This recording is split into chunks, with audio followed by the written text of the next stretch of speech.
Buenos días, continuando con la jornada que comenzamos en el día de ayer, hoy con un Río de la Plata bastante agitado, que estábamos recién viendo desde el local de AEBU, a quien le debemos haber podido también llevar adelante la jornada por el apoyo que nos han dado desde lo técnico, de la utilización del local y que nos ha acompañado en todos estos días.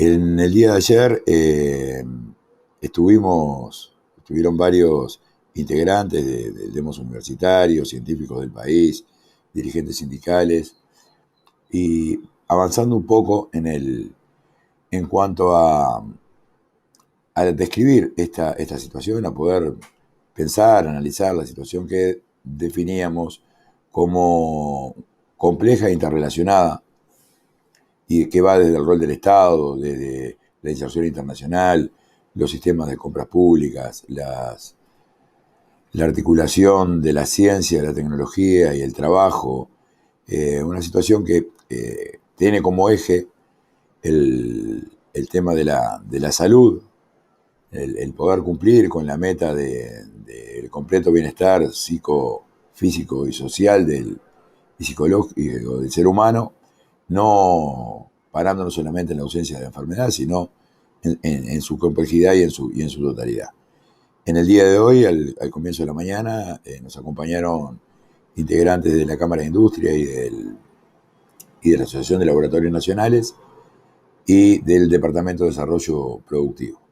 En este momento vamos a tener la voz de los trabajadores organizados, de los sindicatos vinculados tanto a la salud como a la producción de medicamentos, como los representantes en el CONICET, de parte de nuestros hermanos de Argentina, del sindicato de ATE, que está con nosotros Flavio Cibes, representando a la FUS, tenemos a la compañera Soraya y a Nicolás por el sindicato del medicamento, por encima.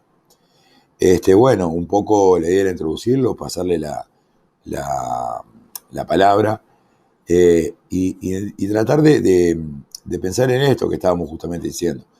Dentro de la complejidad, cómo se vivió, cómo esta crisis se atravesó entre los sindicatos de la salud, entre los sindicatos de la industria vinculada, y qué soluciones vemos los trabajadores para poder, de alguna manera, avanzar en el cumplimiento de un derecho humano fundamental y que, como es el derecho a la salud, que no solamente tiene que ver con la atención sanitaria ni con las vacunas, sino que tiene también que podríamos decir que va desde la vivienda, la escuela, la comida, tiene una cantidad de cuestiones que hacen al cumplimiento del goce y al disfrute de ese derecho. Sin mucho más, Nicolás, te dejamos la palabra para comenzar esta actividad. Gracias por participar. Después, en segunda instancia, intervendría Soraya. Y para cerrar, Flavio Cibes de ATE, representante en el CONICET en Argentina. Muchas gracias, compañero, por participar en esta jornada. Nico, toda tuya la Bien, palabra. buen día, ¿se me escucha? Buen Sí, día, ¿se perfecto. me escucha bien? Sí, sí, Vamos sí. arriba. Bueno, un gusto, primero, ser como Sindicato de Industria de Medicamentos y afines, esta participación el espacio que nos dan, saludar a cada compañero y compañera y a los televidentes que están viendo esta programación. Y en especial por el mes de marzo, saludar a las compañeras, trabajadoras, jefa de hogar, y bueno, escuchando un poco la conferencia y un poco hoy de mañana, en el cual estuvo el presidente de la Cámara de Industria, que también es el presidente de la Asociación de Laboratorios Nacionales, una de las cámaras que tenemos a la hora de discutir condiciones de trabajo y políticas con respecto al medicamento. Y bueno, nosotros como Sindicato de Industria de Medicamentos, una de las cosas que tenemos que decir es que evidentemente fuimos otro de los pilares que se tuvo que mantener el año pasado y este año en la pandemia. Como bien decías, la salud es un derecho fundamental y el medicamento no deja de ser una parte de la salud y que entendemos nosotros como sindicato que no se ha discutido y que saludamos esta instancia. De que recordamos, no han habido instancias de discusión con respecto al medicamento con todos los actores, sea gobierno, sea parte de los trabajadores, sea parte empresarial. Han habido tímidas participaciones, pero no algo bien profundo para discutir con respecto al acceso al medicamento de calidad, pero también con respecto al precio.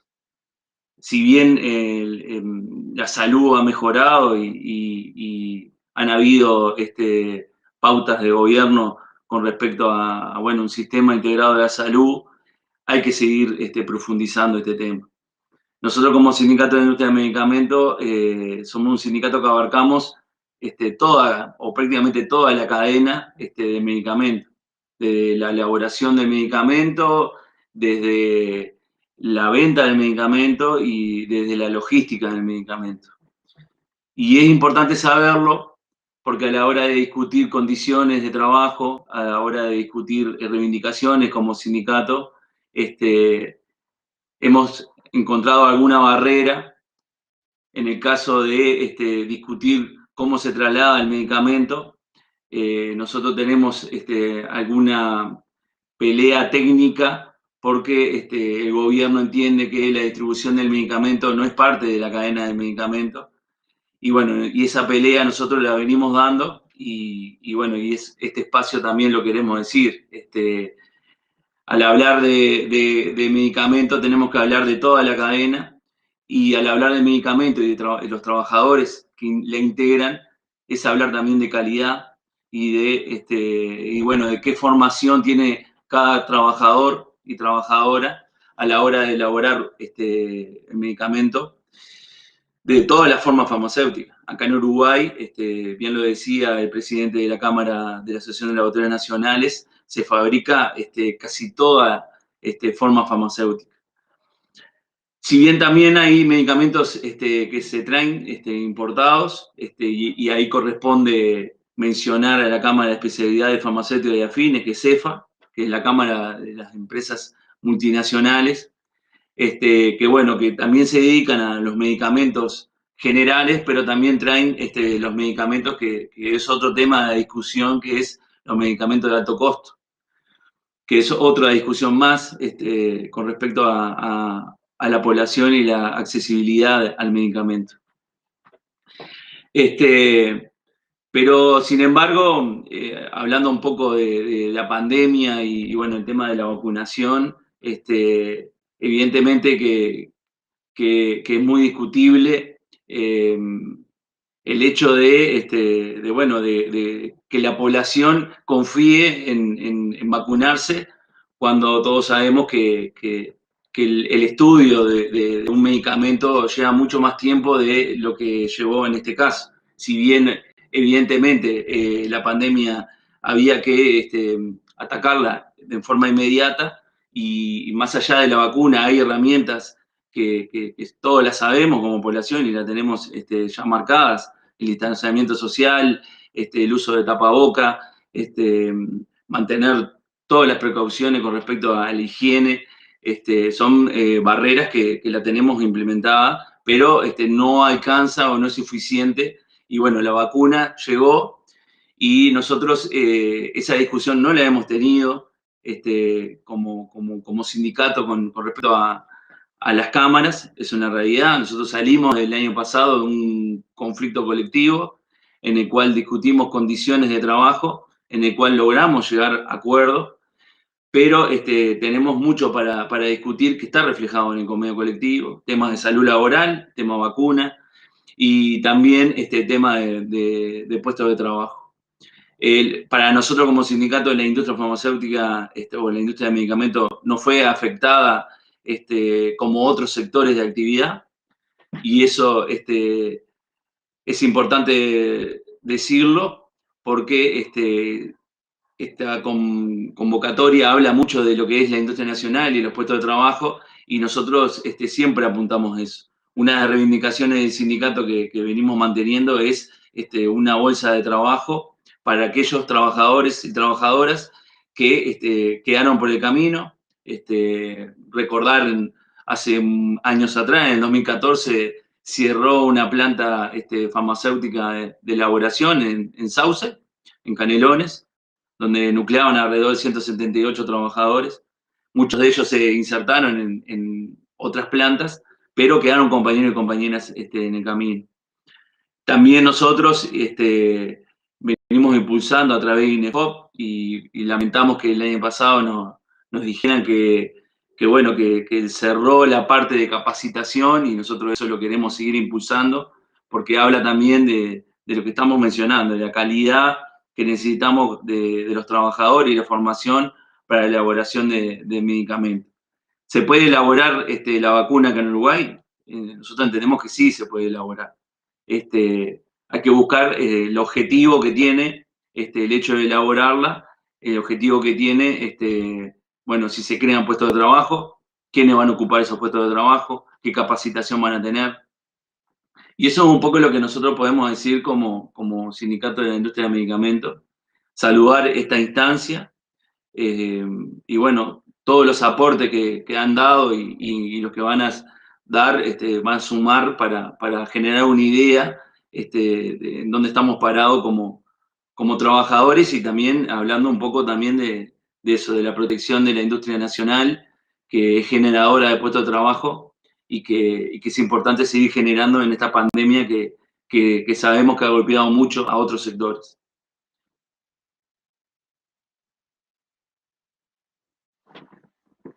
Muchas De gracias. nuestra parte, muchas gracias. Muchas gracias, Nicolás. Igualmente después, ahora le vamos a dar la palabra a Soraya, y después queríamos hacerte algunas preguntas, porque nos parecen algunos planteos que hiciste muy interesantes en cuanto a vincular aspectos como la calidad, la formación de los trabajadores, la negociación como elemento para poder desarrollar también industria de calidad, como esa vinculación que se planteaba del conflicto, de la estabilidad en los puestos de trabajo. Nos parece bastante interesante, porque hay veces que esa dimensión no se incorpora, no se plantea solamente la inclusión de conocimiento más en términos de investigación científica, pero también estamos hablando de inclusión de conocimiento en cuanto a destrezas, habilidades, capacidades y formas de saber hacer. De alguna manera precisamos avanzar un poco más en esa unidad del trabajo intelectual y manual, y queríamos planteártelo, digo que lo puedas ir pensándolo para una segunda ronda. Nos parece muy interesante alguna de las reflexiones que planteabas.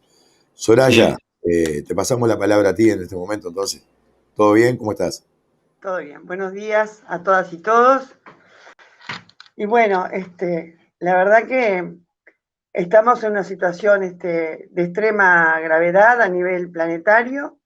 Nosotros como trabajadores de la salud, desde el propio inicio que nos pusimos a la vanguardia de este proceso de cómo ayudar a combatir esta pandemia en nuestro doble rol de trabajadores de la salud y estando en la primera línea de contención en la lucha contra este virus, y también en nuestro rol como dirigentes sindicales y dirigentes sociales y como ciudadanos.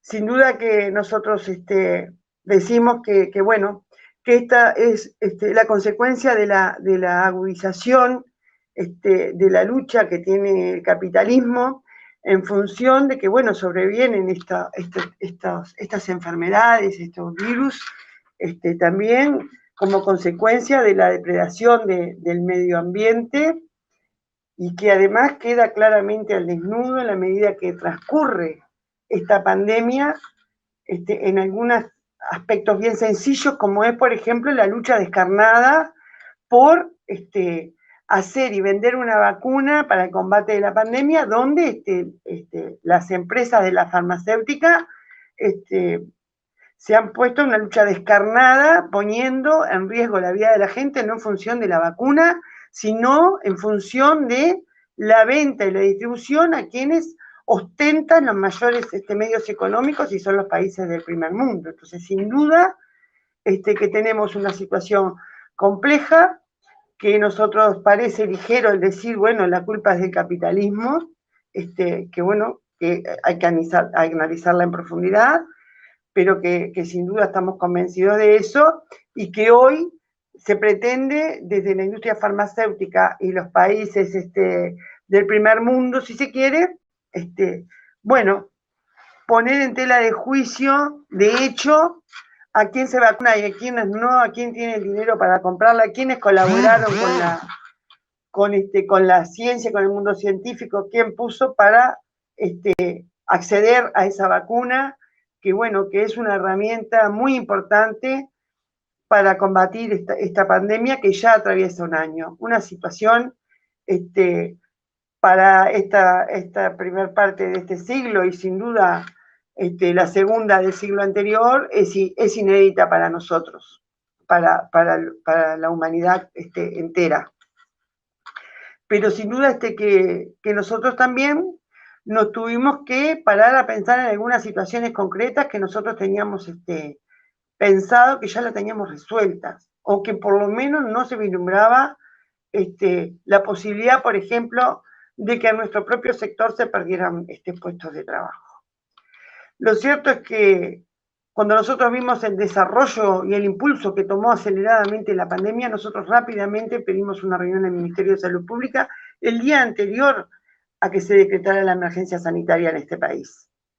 Porque entendíamos que, bueno, que había que hacer una puesta a punto para la llegada inminente y ver cómo nosotros nos posicionábamos ahí desde ese lugar de cuidar, pero también de cuidarnos y de cuidar a quienes nos cuidan. En ese sentido no tuvimos muchas dificultades, pero lo que vimos rápidamente fueron las consecuencias sociales y económicas que trajo esta pandemia, ¿no? Miles y miles de uruguayas y uruguayos al seguro de paro, y que de golpe se quedaron sin sustento diario, y que por lo tanto, como parte de este PCNT, trabajamos con el PCNT y en el contexto de la intersocial para hacer esa plataforma confesional, esa plataforma básica que nosotros le entregamos al gobierno para ver cómo nosotros hacíamos que esos tremendos males que nos estaban afectando se convirtieran esa plataforma en un atenuante que le permitiera a la población llevar adelante las cuarentenas y el aislamiento social que se necesitaba y se necesita para poder transcurrir esta pandemia y la posibilidad de que en algún momento baje el nivel y se termine, y los uruguayos no descendieran a una franja de marginalidad, como de hecho está sucediendo, que están cayendo miles de uruguayos en extrema pobreza. Pero también trajo consecuencias aparejadas directamente con los trabajadores de la salud, porque bueno, si bien nosotros decimos que hay dos situaciones, por lo menos, que dejaron muy bien posicionado a este gobierno para el combate a la pandemia, que son el sistema integrado de salud, que hace que toda la población tenga un prestador, sea ACE o una institución privada, y eso ha sido fundamental para poder amainar los efectos de la pandemia. Y el otro, todo el sistema informático, el nivel de internet que tiene nuestro país, y también la posibilidad de acceder no solamente a internet, sino que nuestras niñas, niños y adolescentes también poseían en sus casas una ceibalita o una laptop que les permitió también seguir educándose, seguir teniendo un año lectivo sui generis, pero ambas cosas hicieron posible la no presencialidad, por ejemplo, en muchísimos aspectos y en muchísimos organismos, y también en la atención de salud, que al gobierno le permitió llevar adelante el primer tramo de este combate a la pandemia. Lo que nosotros no teníamos previsto, ni se veía en el horizonte, era la posibilidad cierta de perder puestos de trabajo en función de que si hay miles de desempleados que van quedando desafectados, también, sin duda, no iba a haber, se iban a caer las cápitas a los prestadores privados de salud, y con ello nuestros puestos de trabajo. Por lo tanto, rápidamente nos pusimos a la vanguardia en el cuidado de nuestras y nuestros compañeros como dirigentes de la salud, participando activamente de ese comité de crisis, colaborando y proponiendo junto al resto de los actores y los compañeros de la Federación de Salud Pública, el tema del protocolo de cuidados que garantizara minimizar el contagio de nuestros compañeros en el ejercicio de su tarea, como también otros aspectos como el tema de trabajar en los aislamientos que son recurrentes en las trabajadoras y trabajadores de la salud por posible COVID, donde se les descuentan los 3 primeros días. Hay trabajadoras y trabajadores que pierden esos 3 primeros días varias veces en el mes, y también que los compañeros que se constataran el contagio de COVID en el desempeño de su función, ingresara al Banco de Seguro como enfermedad profesional que le garantizara el cobro del 100% de su salario y desde el primer día. Eso fue lo primero que hicimos. Si bien hemos logrado los acuerdos necesarios, cuesta trabajo aterrizarlos, sobre todo en lo que hace a garantizarle a las compañeras y compañeros el tema de su salario, porque nos cuesta, porque el Banco de Seguro rechaza a muchísima cantidad de trabajadores que ingresan, porque, bueno, ellos dicen que les cuesta constatar por medio de los prestadores que han contraído COVID-19 en el desarrollo de su tarea, y también la aplicación del código Z290 para el aislamiento COVID, donde si bien no cobra 100% de su salario, cobra un porcentaje de ese salario, pero lo cobra desde el primer día. Dos situaciones que para nosotros siguen siendo tan importantes como al principio, porque no nos alcanza con los acuerdos, sino con aterrizarlos y llevarlos a la práctica, en un momento donde somos tan necesarios, estamos en la primera línea de combate, y donde sufrimos las consecuencias que todo el mundo sufre. En todos los hogares hay las compañeros o compañeras están en seguro de paro o se quedaron sin empleo, y también nosotros tenemos que garantizar el ingreso de nuestro trabajo y también trabajar con todas las garantías necesarias, porque, bueno, resultado que hay muchas compañeras y compañeros que están afectados por COVID, lamentablemente han fallecido compañeras y compañeros, y también están aislados a veces por un tema de enfermedades crónicas, que si bien no están aislados, pero sí no pueden concurrir a trabajar, y o por edad. Por lo tanto, los recursos a veces también están mermados y se necesitan hoy más que nunca. Nosotros, si bien logramos algunas cosas importantes a través del Consejo de Salarios, como trabajadores de la salud. ¿Por qué? Porque, bueno, tuvimos la oportunidad de, como es un sector tarifado, junto con el Zunca del transporte, tener la posibilidad de instalar una mesa de negociación, y llegamos a un acuerdo de convenio colectivo que tiene algunos aspectos fundamentales. El primero y más importante, que aunque corremos la suerte de todas y todos los trabajadores uruguayos de que vamos a perder salario, nosotros logramos mantener el empleo, hacer un acuerdo sobre el mantenimiento del empleo, lograr que el Ejecutivo pague las cápitas FONASA, y como consecuencia de eso las patronales, por ejemplo, no pueden despedir funcionarios a causa de reestructuras. Y nosotros decimos que ese convenio y ese aspecto del Consejo de Salarios es muy importante, porque hace a un punto fundamental, que es conservar el empleo. Si no tenemos empleo, no tenemos sindicatos, no tenemos perspectiva de avanzar, no tenemos Consejo de Salario, bueno, no tenemos perspectiva de nada. Lo principal y prioritario hoy es conservar el empleo. Y para nosotros ese acuerdo de Consejo de Salarios fue muy importante, y consideramos de un logro maravilloso lograr que haya un compromiso de las patronales de no poder despedir trabajadores.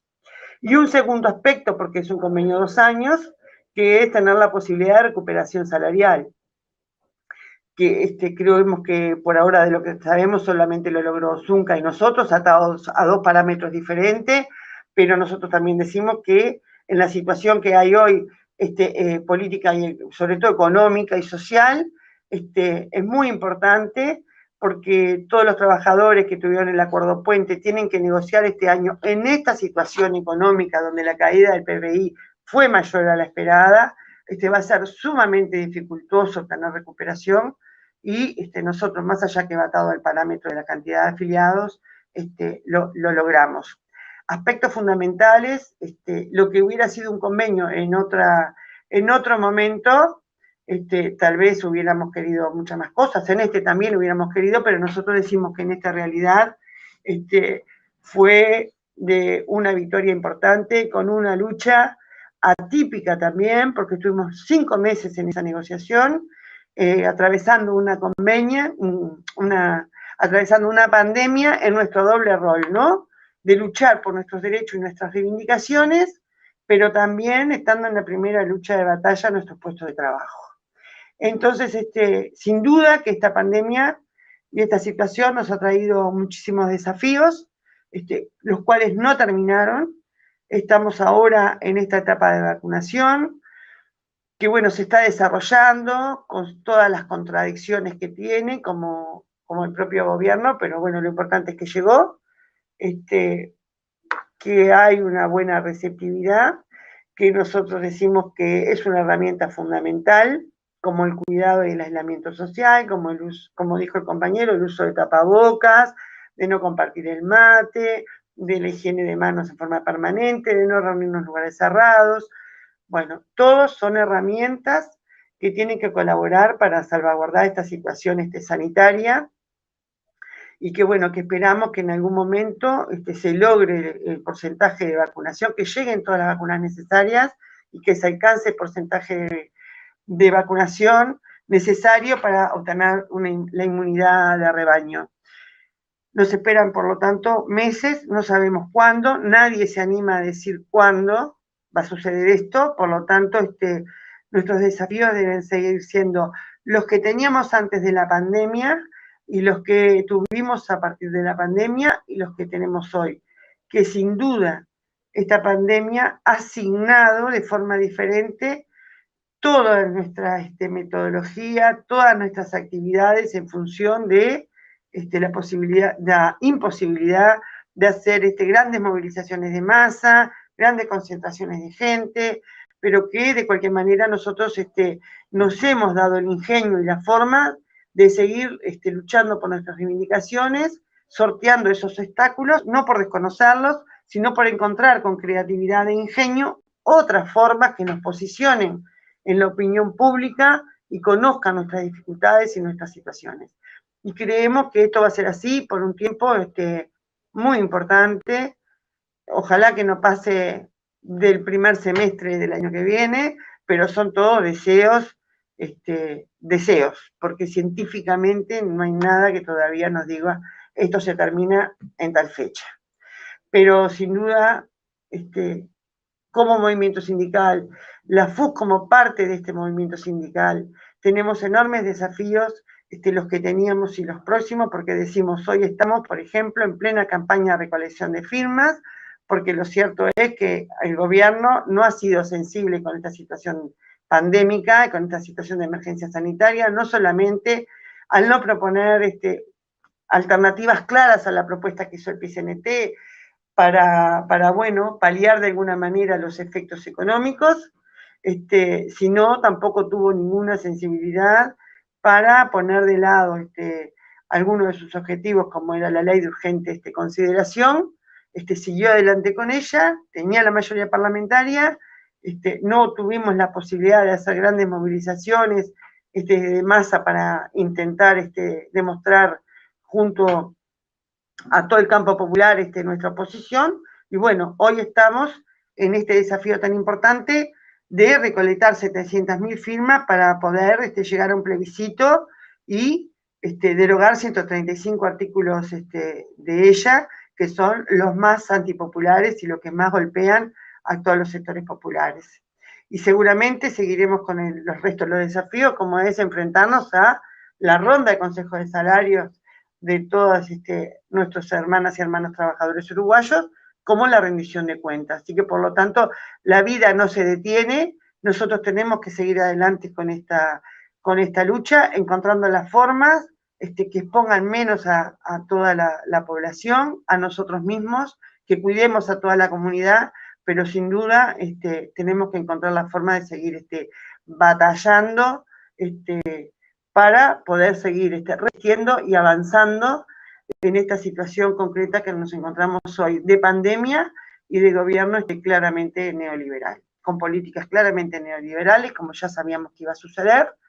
Y bueno, y desde la FUS, permanentemente acompañando a nuestras compañeras y compañeros de la salud, todo el tiempo vamos descubriendo cosas y necesidades y nos vamos poniendo a la vanguardia de la situación para tratar ver cómo bajamos los efectos o cómo los modificamos en lo que es esta situación concreta que nos ha tocado vivir. Muchas gracias a todas y todos. Sí, a ti gracias, Soraya, sí, no hay duda. Hola. Hola, ¿se escucha? Se escucha perfecto. Hola. Hola, hola, se escucha perfecto. Se te escuchó perfecto. Sí, te decía, muchas gracias por haber participado a ti. Te vamos también a pedir, porque te queríamos quizás hacer algunos planteos para una segunda. Hola. ¿No escuchás? No sé si ¿Hola? me escuchan. Sí. Perfecto, se escucha, perfecto. A vos, perfecto. Hola. Te decía que, bueno, fundamentalmente... Hola, ¿me escuchan? Sí. No ¿tenés forma de mandarle ahí por el... Ayer le escribían por un chat que se le escucha perfecto? Sí. Seguimos. Te decíamos justamente que el tema de cómo influyó esta crisis y que ha tenido a los trabajadores en general y a los trabajadores en particular de la salud al frente desde el primer momento, incluso podríamos decir que gestando las condiciones, porque el propio sistema integrado de salud en Uruguay, desde su diseño fue de alguna manera impulsado, defendido y llevado adelante por trabajadores, por los trabajadores uruguayos, particularmente por la Federación Uruguaya de Salud, por la salud pública, por los sindicatos, por todos los sindicatos de la salud y del PCNT. Lo mismo también que la defensa de las empresas públicas, que de alguna manera es lo que nos planteaba, que permitió tener la banda ancha, el internet, la conexión de fibra óptica, el plan Ceibal, han tenido siempre atrás a los trabajadores organizados. Y no hay duda que también en un momento muy particular, así como se reorganiza el trabajo para seguir trabajando, también se reorganizarán formas de lucha y de negociación y proceso conjunto de negociar y movilizarse para seguir defendiendo y conquistando derechos. Algunos elementos de lo que planteabas, Soraya, que nos parecen bastante interesantes, justamente esta contradicción que se plantea entre los que nos cuidan y el propio desgaste que sufren, ¿no? Recién decías, en una situación donde cada vez es claro que se necesitan a más trabajadores de la salud esta posibilidad de perder puestos de trabajo, como que evidencia también el sistema en una forma más las contradicciones del mismo. Además de tener que trabajar más, de estar más cansados y de necesariamente mejorar sus condiciones de trabajo, incluso para poder dar respuesta a las necesidades de los uruguayos y las uruguayas.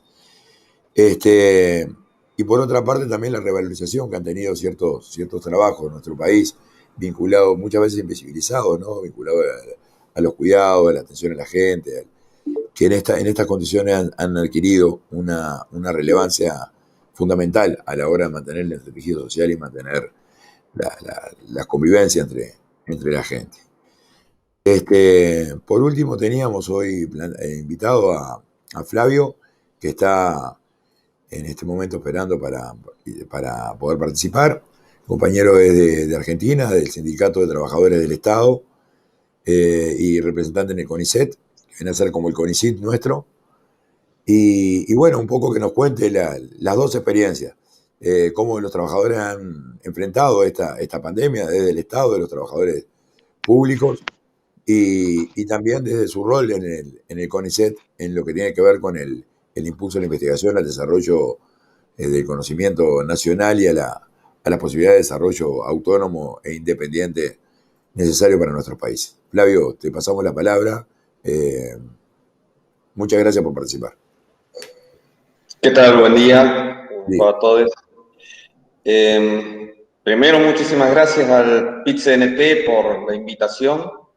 Yo pertenezco a la Asociación Trabajadores del Estado, es uno de los gremios que nuclea a los funcionarios públicos, como dicen ustedes, pero dentro de esos gremios es el gremio que entiende que la acumulación no es solamente la defensa del salario, que la acumulación es también la transformación de la sociedad y en ese rol la transformación del Estado en favor de la clase trabajadora. Y desde ahí me voy a parar, digamos. Además de ser trabajador del sector de uno de los organismos más grandes del país en lo que es ciencia y tecnología, que es el CONICET. Y está muy buena la convocatoria, vacunas, geopolítica y desarrollo. Voy a arrancar por ahí. Y se nombró una palabrita muy interesante en el transcurso de estas charlas, que era la soberanía. ¿Sí? Geopolítica y soberanía están ligadas. ¿Puede un país ser soberano si no puede defender sus fronteras? Hoy se planteó el tema de las fronteras. ¿Y qué significa defender las fronteras? En el caso de una pandemia, la pandemia nos hizo saltar todas las deficiencias que podemos tener. Muchas deficiencias que nunca vamos a llegar a cubrir, pero uno trata de ir perfeccionando. El tema de las fronteras es uno. El tema de la frontera sanitariamente hablando es uno. Se habló, en particular ayer y hoy bastante también, de la vacuna. La vacuna es una herramienta para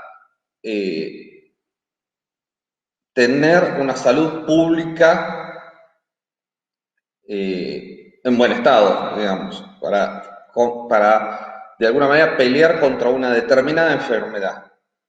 Pero también la otra son las barreras sanitarias para evitar que una enfermedad entre. Y lo que nos ha pasado, en particular en toda Latinoamérica, era la porosidad que tenemos. Eso ha pasado en todo el mundo, la porosidad hoy que tenemos en nuestras fronteras. ¿Y cómo se combate eso? Bueno, ahí viene una parte que tiene que ver con tecnología, que tiene que ver con desarrollo, la posibilidad de control sanitario de nuestras fronteras. Esto es haciendo los test.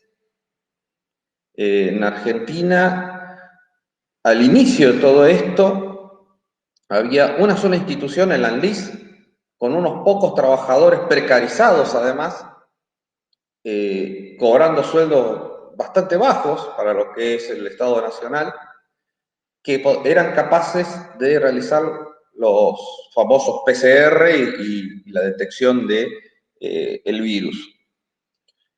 Imagínense para el territorio argentino tener un laboratorio que haga para todo el país. Imposible.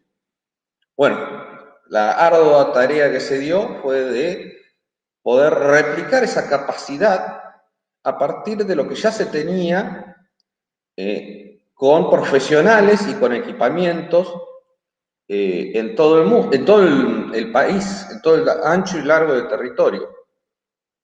Bueno, hoy contamos con cerca de un centenar de laboratorios que pueden realizar el PCR, con lo cual tenemos una capacidad de testeo muy, muy grande y aún así no alcanza. No alcanza porque uno además testea en función de los síntomas. Y si no hay síntomas, no se testea, con lo cual se te puede colar con los asintomáticos. Y ahí viene la otra pata también de estos mecanismos. Hoy sabemos que la principal forma de cuidado es el distanciamiento sanitario y lo es el uso de barbijos. Una cosa elemental, individual, pero solidaria. Bueno, Argentina no producía barbijos. De nuevo, una cosa elemental, rápidamente tuvimos que buscar empresas o importar los materiales necesarios para que se produjeran barbijos. Una cosa que parece trivial, fíjense, y eso repercute en trabajo de calidad, además. trabajo de calidad que hay que sostenerlo también. Y ahí viene la organización de los trabajadores, los gremios, obviamente. Pero seguimos con el combate de la pandemia. Y el combate de la pandemia implica también acciones en territorio. Digamos, no esperar a que venga el enfermo a la unidad sanitaria, al hospital. Digamos, hay que ir. Y hay que ir a ver cómo están los barrios, en particular en las zonas más carenciadas. Digo, había gente que, como está pasando en Uruguay, como está pasando en muchas partes del mundo, se quedó sin trabajo y había que sostener a esas personas. Que no pasaran hambre, en particular en el invierno, además, que no pasaran frío. Y que en general, además,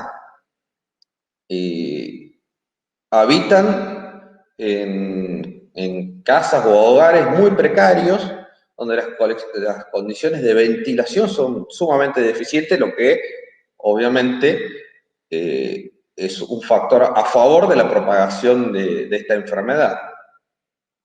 Entonces ahí surgieron dos cuestiones. Una,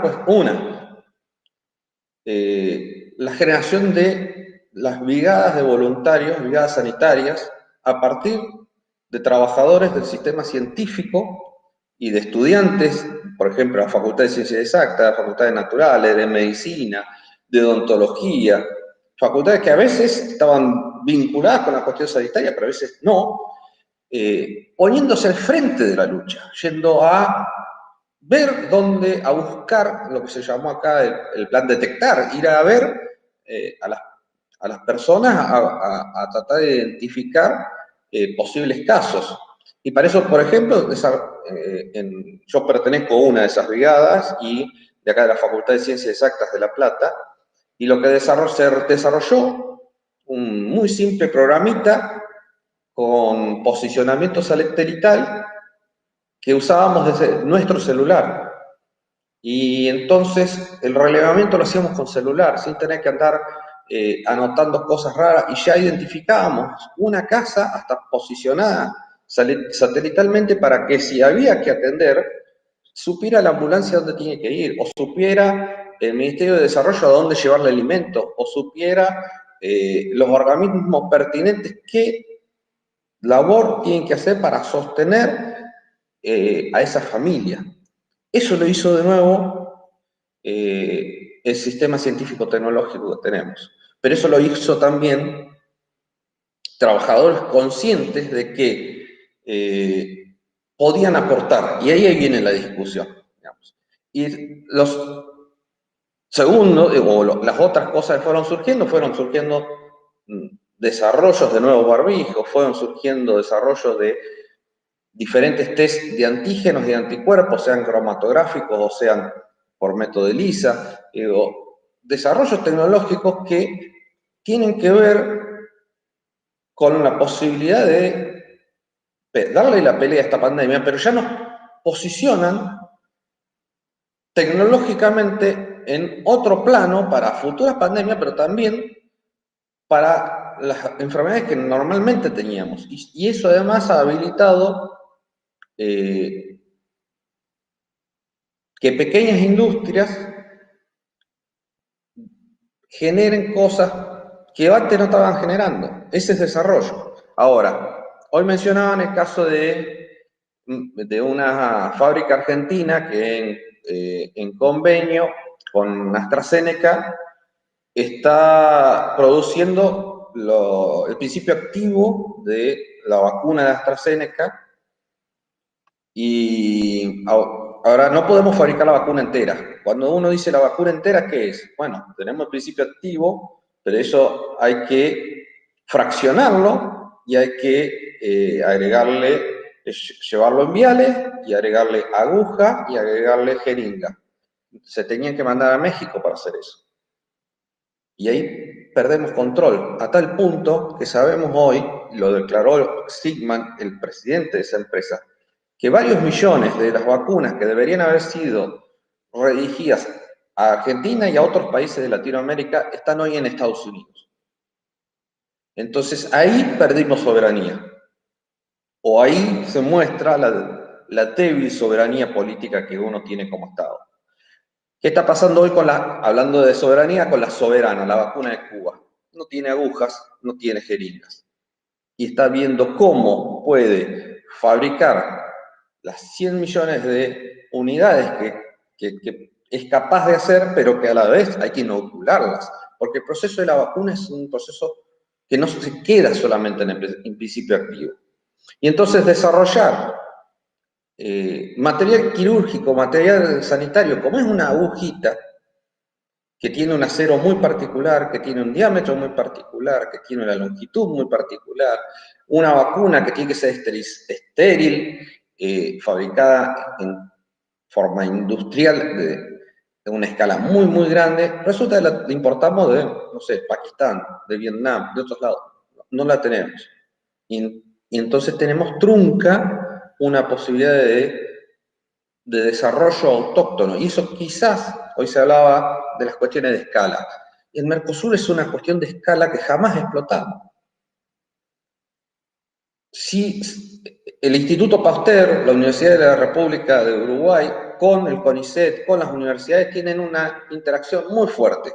Conozco un montón de compañeros que están permanentemente yendo y viniendo.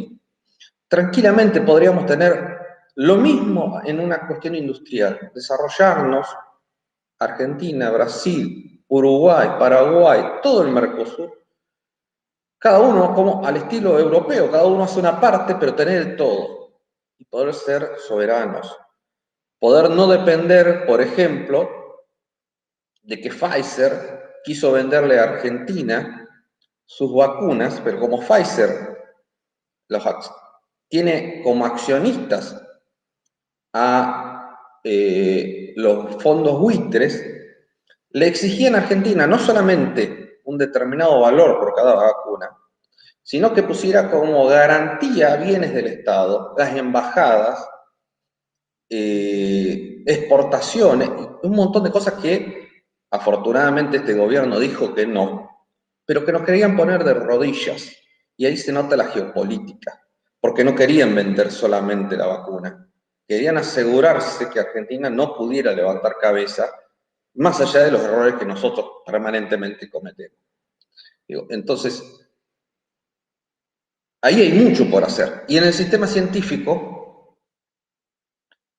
esto ha sido una oportunidad, más allá de las líneas que cada uno haya tenido, ha sido una oportunidad para decir, bueno, finalmente tenemos una razón, tenemos un motivo para que todo lo que se estuvo estudiando durante tantos años, todo lo que se estuvo investigando durante tanto tiempo, todo el dinero invertido por el Estado en nosotros, lo pongamos al servicio del pueblo. Y así han surgido un montón de cosas.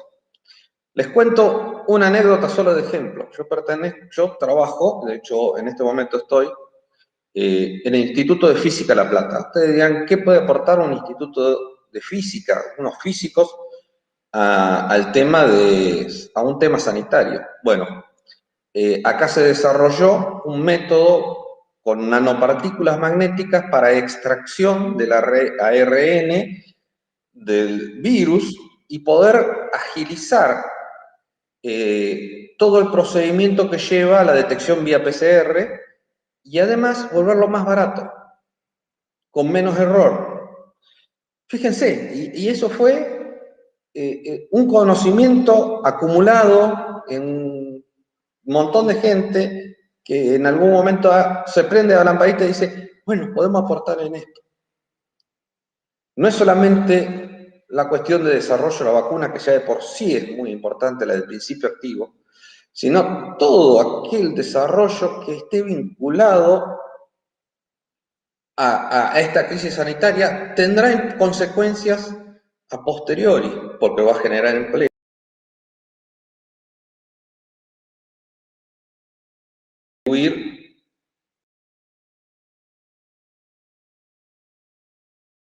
Y porque en el fondo también va a ayudar a que nuestras poblaciones sufran lo menos posible y si tienen que pasen esta enfermedad de la forma más atenuada posible. Y creo que hacia ahí tenemos que apuntar.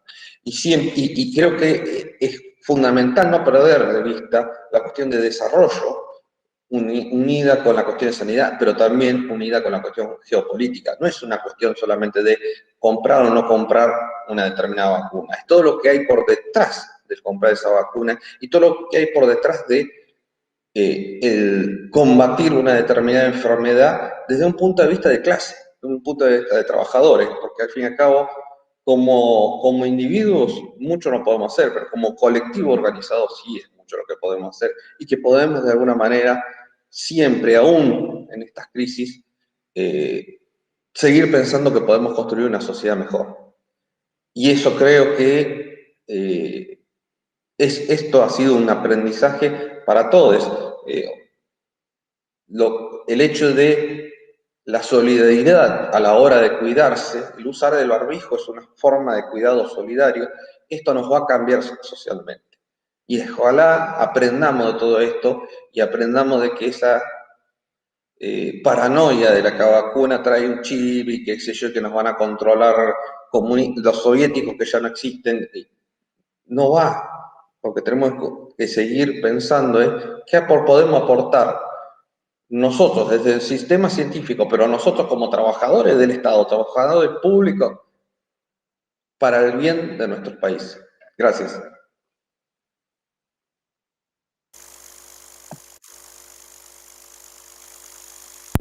Gracias, Flavio. Sin duda, una cantidad de aspectos muy relevantes.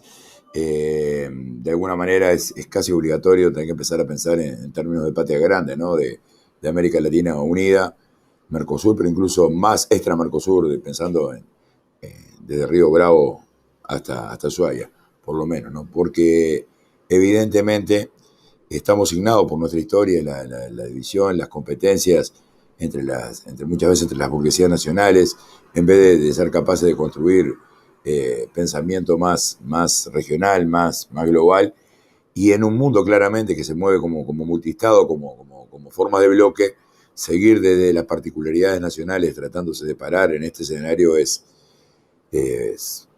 muchísimo más difícil que si pudiéramos pensar en complementariedad, en desarrollo productivo en conjunto, en movilidad, incluso de los trabajadores de un país a otro, en pensarnos desde otra lógica de inserción internacional. No hay duda también que es el planteo, como también lo decía Nicolás hoy, del conjunto de la cadena de valor y del desarrollo productivo en torno a, no alcanza solamente, va desde el vidrio, de la gomita que tapa, desde una cantidad de aspectos que tienen que ver con desarrollo, con tecnología, con industria y con laburo, en última instancia. Y sin duda, la mezcla de poder juntar las universidades o los ámbitos de desarrollo de investigación científica, las necesidades populares y no solamente aquellas cuestiones que paguen una investigación, es central también en este debate, en esta lucha que tenemos por delante. Y evidentemente, la clase trabajadora, entre otras cosas, como ha aportado históricamente a la construcción de las democracias, de nuestras sociedades, también tiene un rol fundamental, insustituible a jugar en esta perspectiva, en esa lógica de combinar la reivindicación inmediata con nuestros intereses históricos como clase que sostenemos y que tenemos. Muy interesante el planteo desarrollado.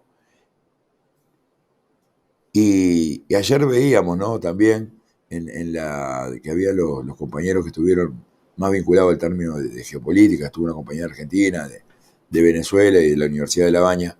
Uno de los factores fundamentales tenían que ver con esto que planteabas tú, patentes, es decir, cómo podemos avanzar mientras los bienes comunes se patentan como propiedad privada y a veces impiden la posibilidad de poner algunos bienes que la ciencia, la tecnología, el desarrollo humano podría poner para el servicio de la humanidad, específicamente sujeto a relaciones de propiedad que buscan valorizar, valor que se valoriza, ¿no? A valorizar el capital por sobre la vida humana. En este sentido nos decían que era interesante, tú hablabas recién de la vacuna soberana, que tanto la Sinovac como la vacuna soberana tiene patentes de bienes comunes, no patentes de negocios. Hoy por la tarde también va a estar un compañero que es el jefe de la Brigada Médica en Cuba contándonos su experiencia. Ya no pudo estar por problemas técnicos, pero hoy va a estar particularizando en la experiencia de la soberana. Para poder seguir con esta jornada adelante, te decíamos hoy que nos parecía muy, muy importante el planteo, Nicolás, tuyo, en torno a vincular el desarrollo y la soberanía a elementos muy concretos que tienen que ver con condiciones de trabajo, capacitación y formación de los trabajadores y condiciones incluso de negociación colectiva para poder atravesar estos procesos. ¿Nos podés un poco profundizar en esos aspectos del planteo que habías desarrollado hoy?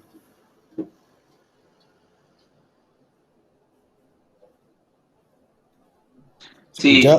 primero saludar a la compañera y al compañero que estuvieron después de mí. La verdad que muy interesante lo que plantean. Con respecto a lo que hace al sindicato y a los trabajadores, en el caso de la industria del medicamento, evidentemente que una de las herramientas valiosísimas que tenemos es la negociación colectiva.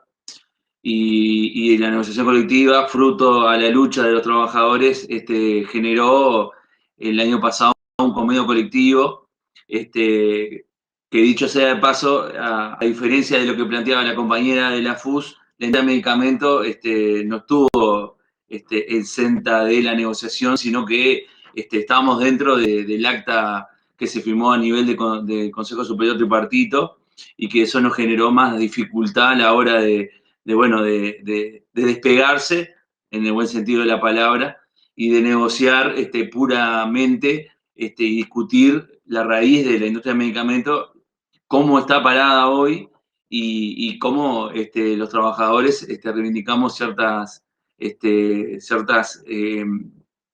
necesidades. Entonces, una de las cosas que nosotros planteamos, que si bien lo tenemos en el convenio colectivo del 2016, de la sexta ronda, una de las cosas que reivindicamos y que venimos trabajando es la formación, y para eso teníamos con el Polo Tecnológico de Pando cursos de formación a nivel de todo el abanico de las etapas que tiene la fabricación de un medicamento, capacitaciones para la parte de logística, capacitaciones para la parte del autocontrol, capacitaciones para la parte de limpieza especializada, que es básico, y capacitaciones en el área de la fabricación, preparadores, operarios, y que para nosotros es muy importante. No hay un curso específico para que un trabajador sea, vamos a decir, que se quiere insertar en la industria del medicamento. No hay un curso bueno, que esté calificado para el currículum a la hora de un llamado por parte de una empresa. Y eso el año pasado como que lo perdimos, y en realidad hay una intención de volver a activarlo, pero hoy lo vemos medio difícil.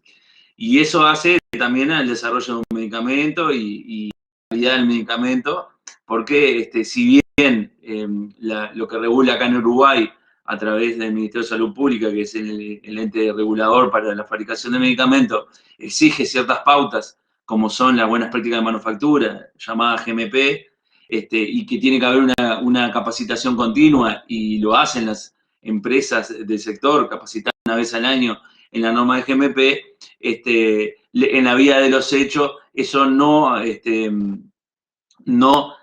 es suficiente para que un trabajador acceda a un nuevo puesto de trabajo o tenga otra posibilidad de acceso a nuevas áreas.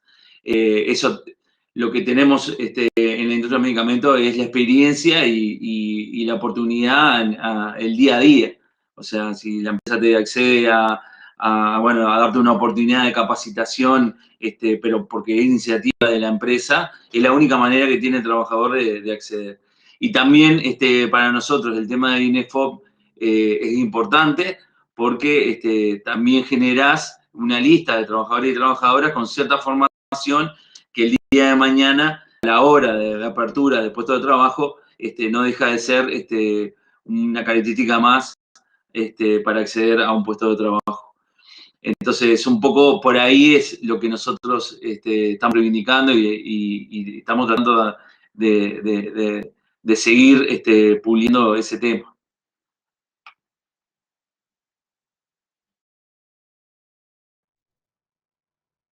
Muchas gracias, Nicolás. No sé si Soraya anda por ahí, si no, le planteamos las interrogantes que nos surgía al compañero de Argentina. Justamente decía Flavio que muchas veces somos los trabajadores quienes debemos impulsar en los procesos, quienes debemos poner arriba de la mesa las necesidades y los problemas para construir posicionamiento histórico, para cambiar nuestras sociedades, para avanzar en términos de democracia. Ahora, el planteo, Flavio, ¿no tenemos también a veces en esa lógica que planteabas de la complementariedad una necesidad de meter una mirada más profunda en el término de avanzar en procesos unitarios dentro del Mercosur, de América Latina, como organizaciones de trabajadores, ¿no? O sea, cómo coordinamos también nosotros más y de alguna forma profundizamos en los esfuerzos de coordinación también supranacionales con base de plataforma común y con peleas como esta, que tienen que ver con cómo nos insertamos en el mundo y cómo nos reconocemos como región, también desde la óptica del trabajo y la organización sindical. Bueno, ahí el problema, creo yo, ha sido que tanto Mercosur como otras cuestiones han sido desarrollos políticos y desarrollos económicos, pero no han sido desarrollos sociales. Esto es, nosotros, las organizaciones del pueblo, no hemos logrado tejer redes lo suficientemente fuertes como para que salir de estas discusiones de la política local. Digo, haciendo la misma, haciendo una cuestión a escala. Digo, las organizaciones sociales intentamos imponer una política en un determinado estado, sea un municipio, sea una provincia, sea a nivel país. Pero no hemos intentado imponer una política a nivel regional. No hemos unificado una lucha o un objetivo que nos lleve a alguna política concreta para toda Latinoamérica. Y me parece que ahí nos falta mucho, ahí nos falta aunar fuerzas, ahí nos falta, no es una cuestión solamente de acumular, es una cuestión también de acumular para qué, el para qué. Me parece que tenemos que empezar a pensarnos en eso. En algún punto los europeos construyeron hoy una comunidad europea en donde es un arma de doble filo, digo, tienen una cuestión mucho más unificada para algunas cuestiones, pero también el capital privado, el capital en general, digo, tiene la posibilidad de irse de un lado al otro. Nosotros habilitamos, o parcialmente se habilitó la posibilidad de que el capital migre de Argentina a Brasil, de Uruguay a Paraguay, o más lejos, pero todavía no logramos habilitar todos los mecanismos para que la clase trabajadora pueda desenvolverse, unificarse y para pensarnos en estructuras que se planteen una política que cambie esta realidad. No digo que no la haya, digo, de hecho, tanto el PICDT como nosotros la CTA estamos dentro de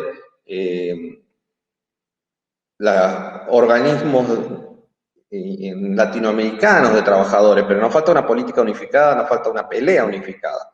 Y eso porque muchas veces quedamos en las peleas propias, digamos, de tal la necesidad que tenemos de resolver la coyuntura que no podemos atacar los problemas estructurales. Y los problemas estructurales sabemos que no nos divide el río Uruguay, o mucho más allá, no nos para la cordillera, digo. Pero bueno, lamentablemente es una realidad que siempre estamos ahí resolviendo lo cotidiano y no hemos trascendido eso, o en algún momento se intentó trascender y bueno, ahora nos tuvimos que replegar de nuevamente, producto de las distintas oleadas de la pandemia neoliberal que nos ha atacado a Latinoamérica.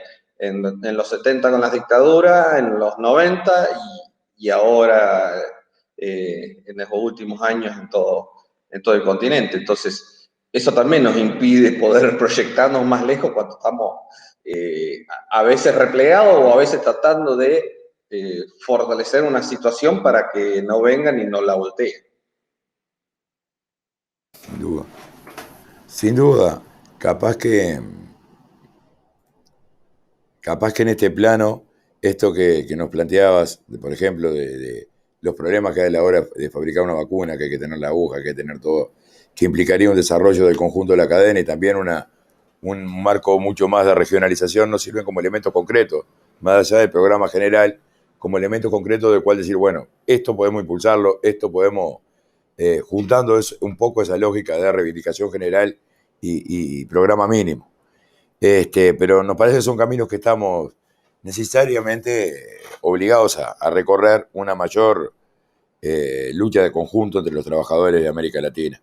Por último, y para terminar este bloque, le decíamos hoy a Soraya que ella nos planteaba que desde el primer momento estuvieron los trabajadores al frente de la contención, el tema de los cuidados, el tema de las infraestructuras construidas en el país, llámase fibra óptica, Sistema Nacional de Salud, Plan Ceibal, el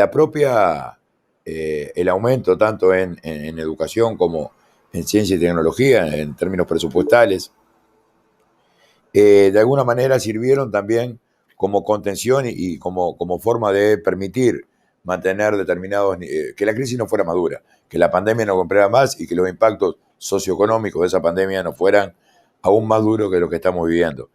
Y atrás de eso siempre estuvimos los trabajadores, ¿no? Sobre ella. En el Sistema Nacional Integrado de Salud, una parte fundamental la han jugado los sindicatos en el diseño de ese sistema. También en la defensa de los entes públicos, también en pensar un desarrollo autónomo del Uruguay y de la región. Sin embargo, vemos contradicciones, como nos decías hoy. Cuanto más se necesitan trabajadores de la salud, tienen que discutir que no se reduzcan las cápitas porque de repente determinada tasa de rentabilidad no cierra, fuera de la necesidad humana, que quizás sería tener mucho más trabajadores vinculados al cuidado y a la salud. O el propio planteo del desgaste que tienen los trabajadores cuidando. Ahora, al mismo tiempo, esta crisis no permitió de alguna manera la revalorización de sectores que no se consideraban tan importantes del empleo y del trabajo en otros momentos. Aquellos sectores que justamente no tienen quizás un vínculo directo con las más altas tasas de ganancia, sino que tienen que ver con la vida humana y que hoy, de alguna forma, pusieron que en última instancia son los que están atrás de nosotros, ¿no? Estamos hablando del trabajador de la salud, de la enfermera, del limpiador, pero también del cajero del supermercado, también de una cantidad de aspectos vinculados al trabajo que muchas veces decían, bueno, se suplanta por la máquina, se trae la caja automática o ponemos mañana un robot que sirva la comida en el hospital. Pero ese vínculo humano, esa lógica de revalorizar nuestro trabajo no como fuente de que se condense en valor, que se valoriza, no un trabajo vinculado solamente al aumento del capital, sino vinculado a la vida, vinculado en última instancia, el cual debería ser el centro de la economía, que es mejorar las condiciones humanas de nuestra especie, ¿no? de nuestra clase, pero del conjunto de la población. Nos parece también importante en ese aspecto qué rol han jugado los trabajadores, ¿no? Tanto en diseño de políticas, en propuesta, como en esto otro de la necesidad de revalorar y de poner arriba de la mesa, podríamos decirlo, como una economía de cuidado o como centralizar el trabajo sobre las necesidades vitales. Te dejamos la palabra, Soraya, para ir cerrando este bloque. Nos vamos a volver a encontrar a las 2 de la tarde con otra mesa en la cual va a estar Greco, presidente del Sindicato Médico, y Radi como integrante del grupo del GACH. Luego de eso van a estar compañeros de la Brigada Médica de Cuba y en última instancia el cierre por parte del director del Instituto Costa de Arte. Soraya, te paso la palabra. Bueno, en realidad los trabajadores de la salud siempre estuvimos comprometidos con la salud del pueblo, no solamente desde nuestro rol de dirigentes sindicales y desde la clase trabajadora, sino porque consideramos la salud como un derecho humano, es inherente a la propia existencia de la humanidad. De hecho, nosotros fuimos protagonistas y artífices, junto con otros actores, de lo que hoy tenemos, que es el Sistema Integrado Nacional de Salud, y que, bueno, que ha logrado de alguna manera este gobierno instrumentar políticas de salud y de contención a la pandemia. Ahora, desde el punto de vista de la valoración, todos fuimos testigos que en los primeros meses de la pandemia existían los aplausos a las trabajadoras y trabajadores de la salud, médicos y no médicos, pero que bueno, dadas las dificultades que dijimos hoy que teníamos con algunos temas que son totalmente inherentes a poder trabajar con suma tranquilidad sin estar pensando en los temas acuciantes como cualquier persona, de cualquier familia, bueno, esa revalorización no existe, porque si bien se tomaban en cuenta algunos planteos que hicimos, decimos que hay un desgaste por parte de los trabajadores de la salud hoy, porque esos trabajadores están prácticamente en los mismos lugares, los que trabajan en CTI, los que trabajan en Gilbrock, los que trabajan en los servicios de urgencia, con servicios COVID, porque bueno, ellos tienen una especialización. Nosotros decimos que nos permitió esta situación llegar al acuerdo de Consejo de Salarios que tuvimos. Pero no ha habido una valorización en cuanto a discutir otros aspectos, como por ejemplo condiciones de trabajo, que para nosotros son tan importantes como el salario. Y con esto no digo que fue malo nuestro convenio, porque ya hoy hice la primera valoración, hicimos la primera valoración, de lo bueno que fue en este escenario.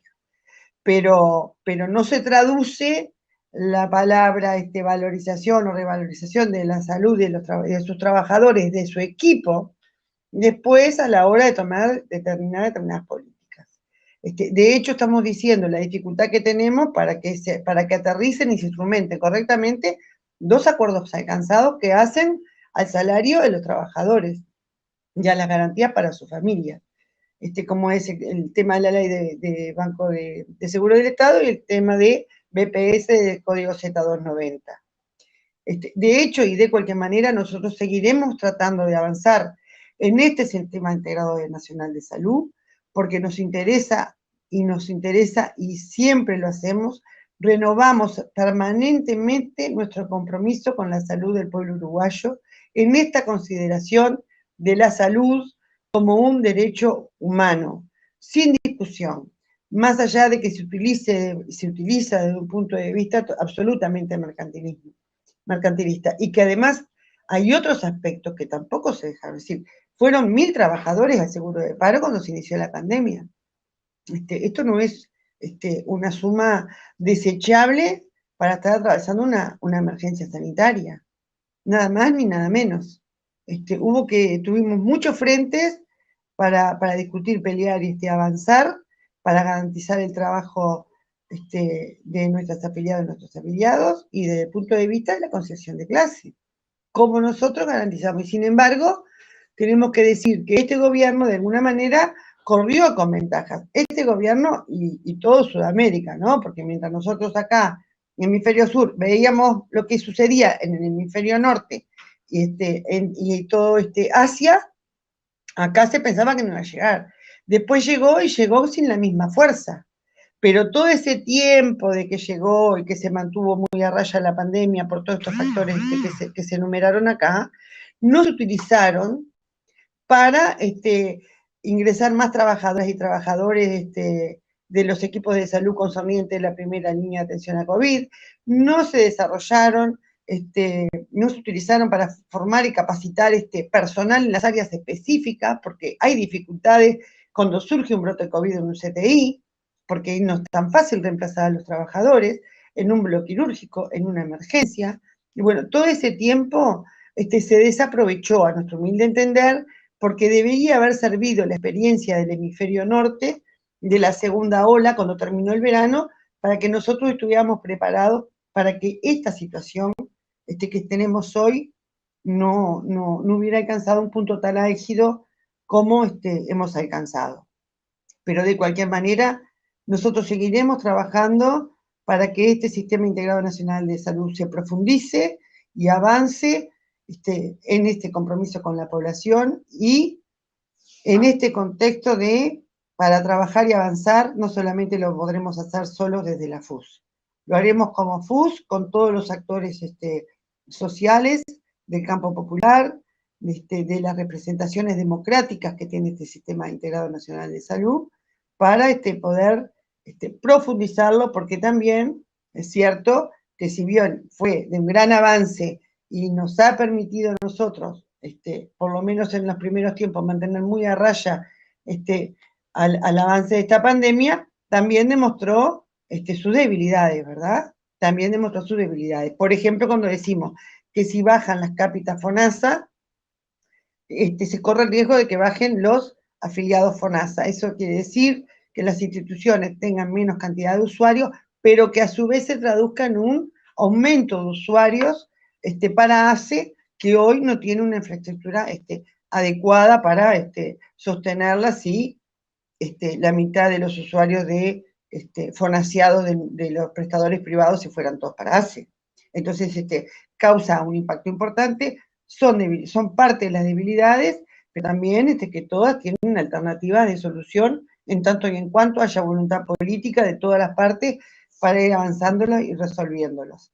Y bueno, nosotros como trabajadores con esta concesión de clase, desde la clase trabajadora, seguiremos tratando también, junto a nuestras compañeras y compañeros, en esta lucha por los avances, porque bueno, esperamos no ser solamente valorizados a la hora de los aplausos, sino que se traduzcan en políticas concretas de mejoras en condiciones de trabajo y salario.